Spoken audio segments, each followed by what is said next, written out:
On va continuer à parler religion avec l'invité de Paris Direct sur France 24. Bonjour Vincent Gesser, vous êtes sociologue et Bonjour. politologue, chercheur au CNRS et à l'Institut de recherche et d'études sur les mondes arabes et musulmans, spécialiste du fait religieux. Et en cette journée de Noël, on voulait mettre un coup de projecteur avec vous sur un phénomène qui prend de l'ampleur. Les conversions religieuses sont de plus en plus nombreuses. Sur un an, en France, on parle d'environ 20 000 conversions, toutes religions confondues. Comment expliquer cette hausse des conversions en France?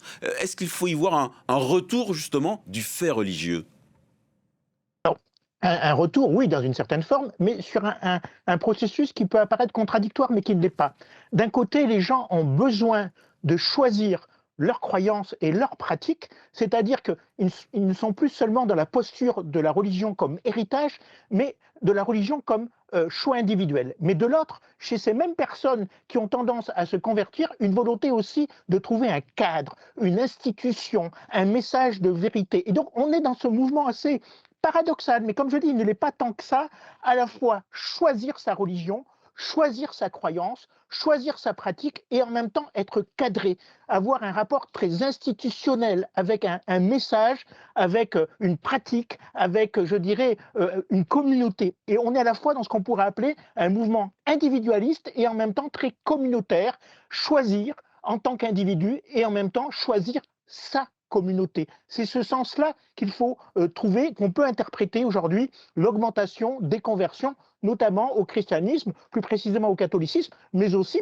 parfois de chrétiens vers l'islam ou d'autres religions. Alors, est-ce que ça signifie que ces convertis, ils trouvent dans la religion les repères qu'ils n'ont plus dans la vie, j'allais dire, civile?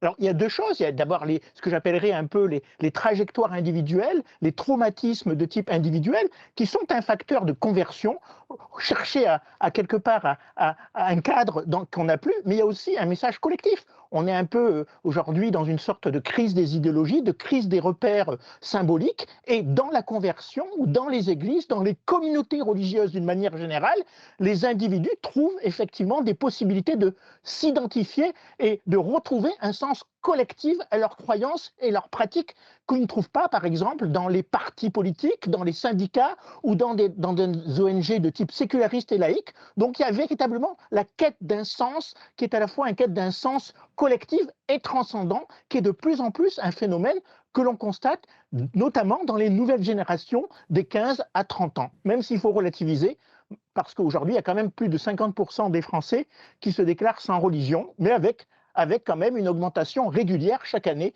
du nombre de conversions.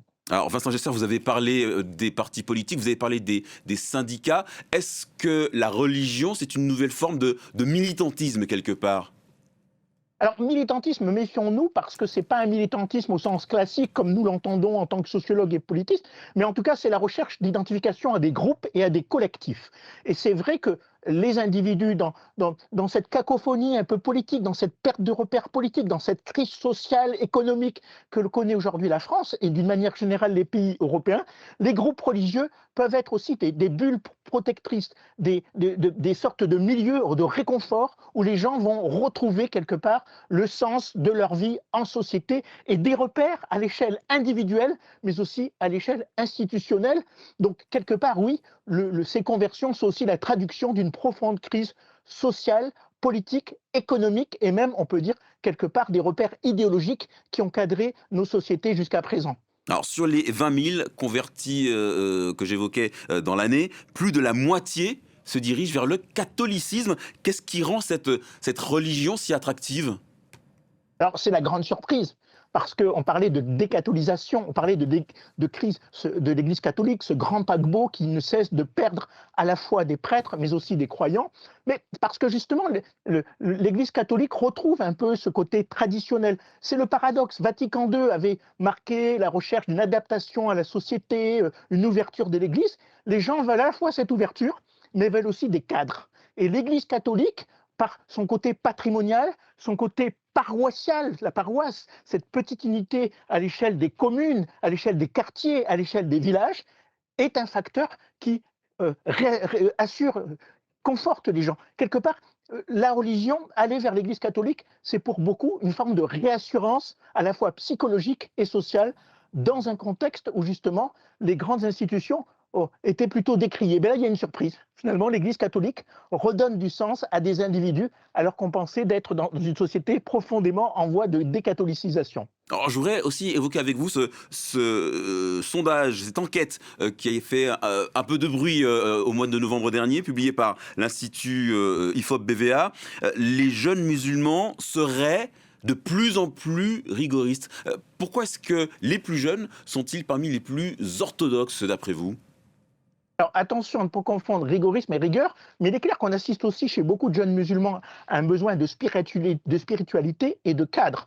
Attention à ne pas confondre rigueur religieuse, rigueur dans la pratique et les croyances, avec ce qu'on pourrait appeler des phénomènes de séparatisme ou de refus de la laïcité. Mais c'est vrai qu'il y a 20 ans, beaucoup de jeunes musulmans se sentaient plutôt héritiers de la religion de leurs parents.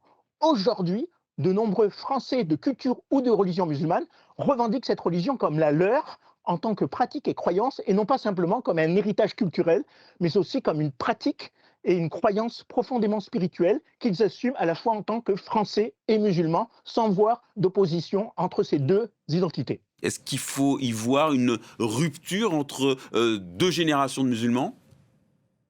Non, parce que les parents étaient croyants, mais au sens très traditionnel de la relation héritée, c'est-à-dire presque, je dirais, une sorte de mécanique par rapport à ce qu'ils avaient appris, alors que les enfants, ils l'investissent différemment, notamment par les médias sociaux, par les lectures, par les voyages. Et donc, de ce point de vue-là, là aussi, on constate chez les musulmans le même mouvement, à la fois recherche du collectif, du groupe, mais en même temps une démarche profondément individuelle. Je choisis ma religion et je ne me contente pas de la considérer seulement comme un héritage, mais je l'investis en tant qu'individu pour lui donner un sens à la fois collectif, mais aussi quelque part un peu individualiste. Alors, loin de moi l'idée de remettre en cause la foi de ces nouveaux convertis, et là je parle toutes religions confondues, mais est-ce que ces convertis, ce n'est pas une forme d'effet de mode? Est-ce qu'ils vont rester dans la religion du moment qu'ils l'ont embrassée?